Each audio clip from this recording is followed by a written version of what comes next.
நேயர்கள் அனைவருக்கும் இனிமையான காலை வணக்கங்களுடன் கூடிய நல்வாழ்த்துக்கள். விடியலைவா நிகழ்ச்சியில் உங்கள் அனைவரையும் சந்திப்பதில் மிக்க மகிழ்ச்சி.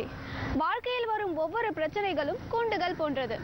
அதை உடைத்து கொண்டு போகும் பல பேருக்கு அதிலிருந்து வெளிவரும் வழிகள் தெரிவதில்லை என்ற ஒரு நல்ல சிந்தனையுடன் இன்றைய விடியலைவா நிகழ்ச்சியில் முதல் பகுதியாக வருகிறது நலமுடன் வாழ. இன்றைய பகுதியில் ஆசன ஆண்டியப்பன் அவர்கள் என்ன எளிமையான யோகாசன பயிற்சிகளை நமக்காக சொல்லிக் கொடுக்க வந்திருக்கிறார் என்பதை இப்போது பார்ப்போம்.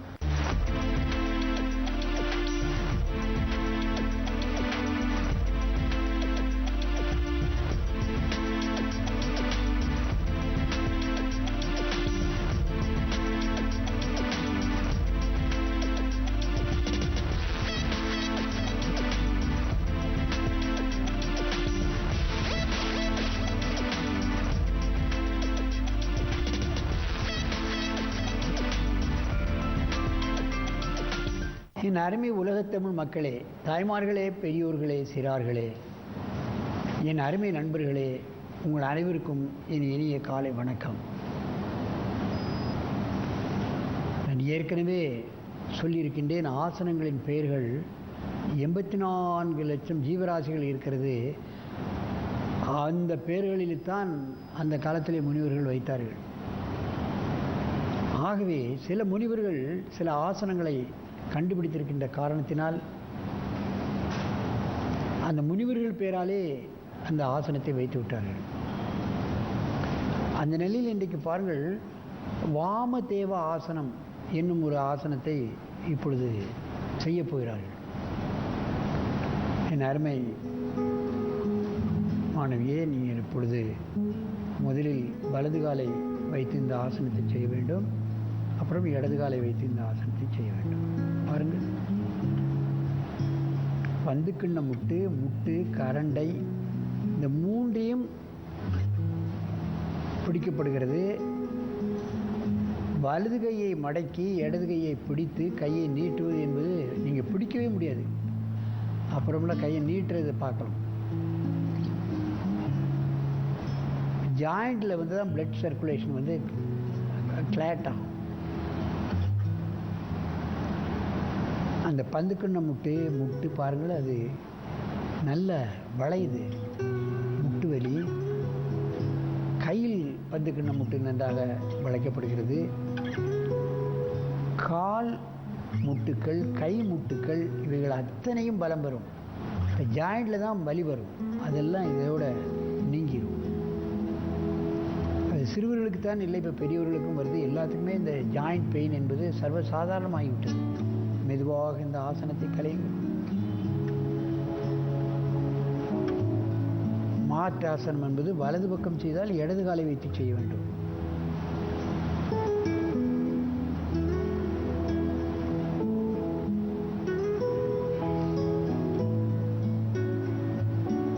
வாமதேவ ஆசனம். வாமதேவா என்ற முனிவர்கள் கண்டுபிடித்த காரணத்தினால் இதுக்கு வாமதேவ ஆசனம் என்று பெயர் வைத்திருக்கிறார்கள்.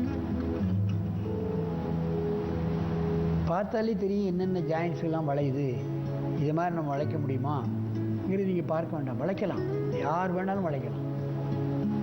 மெதுவாக இந்த ஆசனத்தை கலைந்து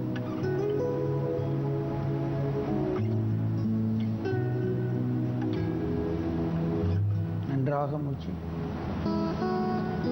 பின்பக்கமாக இருந்து கொண்டு இந்த ஆசனத்தை செய்யும். என்னென்ன பகுதிகளெல்லாம் வளைக்கப்படுகிறது என்பதை பின்பக்கமாக செய்கிறார்கள் நீங்கள் பார்க்க வேண்டும்.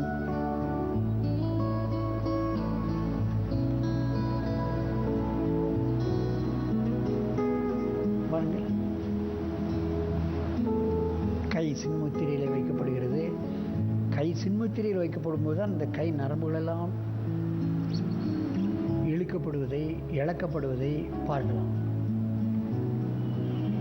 அந்த கை பூராவாக வளைக்கின்ற காரணத்தினால் பந்துக்கிண்ண முட்டு, கை பந்துக்கிண்ண முட்டு குலைவடையும். கால் முட்டு வளைக்கப்படுகின்ற காரணத்தினால் கரண்டை முட்டு, இந்த பந்துக்கிண்ண முட்டு, தொடை பந்துக்கிண்ண முட்டு குலைவாகிறது. இவைகளுக்கெல்லாம் நம்ம எந்த பயிற்சியும் கிடையாது. ஜாயிண்டுகளுக்கு பயிற்சி கொடுக்கக்கூடிய முக்கியமான இந்த வாமதேவாசனம். ஜாயிண்ட் ஃப்ளெக்சிபிளாக இருக்கும் பொழுது மச்சுப்படி ஏறுவது, நடப்பது, ஓடுவது, குதிப்பது, மற்ற நீச்சல் போட்டி, இதுகளெல்லாம் மாணவர்கள் வெற்றி பெறுவதற்கு அற்புதமான ஆசனம். மெதுவாக இந்த ஆசனத்தை கலையும். அடுத்த கால்.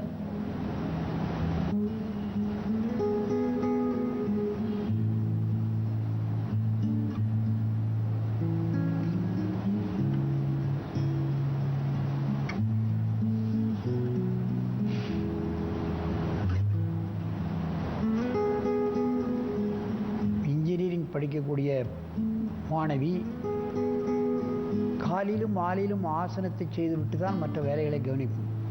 நான் ஏற்கனவே சொல்லியிருக்கிறேன், சங்கீதம், பாட்டு, பஜனை, கேஷியோ, இன்னும் பிற கருவிகளை இயக்குவதிலும் வல்லவர். சிறுவயது முதற்கொண்டே இவைகளெல்லாம் ஆர்வம், பல்வேறுபட்ட கலைகளை கற்றுக்கொள்ள வேண்டும் என்ற ஆர்வம் வேண்டும் என்று சொன்னால் யோகாசன பயிற்சி செய்தவர்களுக்கு தான் எல்லா கலைகளையும் சிறுவயது முதற்கொண்டே நாம் கற்றுவிட வேண்டும் என்ற ஒரு ஆர்வம் அவர்களுக்கு வந்துவிடும். மெதுவாக இந்த ஆசனத்தை கலை.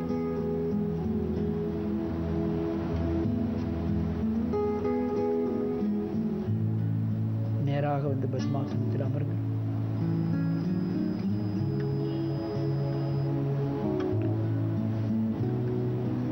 வயது முதற்கொண்டே நம்ம ஆசனங்களை குழந்தைகளுக்கு கற்றுக் கொடுத்து விடுவேயானால் அவங்கள் உடல் நலத்தை பெறுவதோடு மற்ற கலைகளிலும் அவர்கள் வல்லவர்களாக வேண்டும் என்ற ஒரு ஆர்வம் தானாகவே வந்துவிடும். எல்லா குழந்தைகளுக்கும் எல்லா கலைகளையும் படிக்க வேண்டும் என்ற எண்ணம் வராது. பெற்றோர்களும், சில பெற்றோர்கள் தான் எல்லா விளையாட்டிலும் எல்லா படிப்பிலும் கொண்டு பிள்ளைகளை கொண்டு சேர்ப்பார்கள். சின்ன வயது முதற்கொண்டு சனி ஞாயிறுகளில் அவளுக்கு விடுமுறையில் சும்மா இருக்க விடுறதில்லை. ஏதாவது அங்கே குழந்தைகளை ஒரு டியூஷனுக்கு செல்ல சொல்வார்கள். பாட்டு டியூஷன், அப்புறம் என்னென்ன விளையாட்டுகள் உள்ளதோ அத்தனை விளையாட்டுகளிலும் பிள்ளைகளை ஞாயிற்றுக்கிழமைகளில் நீச்சல் போட்டிக்க நீச்சலில் விடுவார்கள். சில குழந்தைகளை ஸ்கேட்டிங்கில் விடுவார்கள். இப்படி பல்வேறுபட்ட விளையாட்டுகளில் பிள்ளைகளை சின்ன வயதுக்கு முன்னே பழக்கிவிட்டால் அவர்கள் ஆரோக்கியமாக, சின்ன குழந்தைகள் தான் நோய் எதிர்ப்பு சக்தி கம்மி, அவர்களுக்கு பல்வேறுபட்ட நோய்களெல்லாம் வருவதற்கு இது ஒரு காரணமாக இருக்கும். நோய் எதிர்ப்பு சக்தி வேணும், யாராக இருந்தாலும் சரி. சின்ன குழந்தைகளுக்கு நோய் எதிர்ப்பு சக்தி மிக மிக கம்மி. எந்த நோயும் திடீர்னு பற்றிக்கொள்ளும். ஒரு குழந்தைக்கு காய்ச்சல் வந்துட்டால் எல்லா குழந்தைகளுக்கும் காய்ச்சல் வரும். ஆனால் யோகாசனம் படிக்கக்கூடிய குழந்தைகளுக்கு, அது சிறுவர்களுக்கு எந்த காய்ச்சலும் வராது, மற்றவர்களுக்கும் வராது. ஆகவே இது போன்ற ஆசனங்களை சிறுவர் முதல் பெரியவர்கள் வரை பழகி என்றும் ஆரோக்கியமாக நெடிது இனிது வாழ வேண்டும் என்று கேட்டு உங்களிடமிருந்து விடைபெறுவது ஆசன ஆண்டியப்பன். வணக்கம்.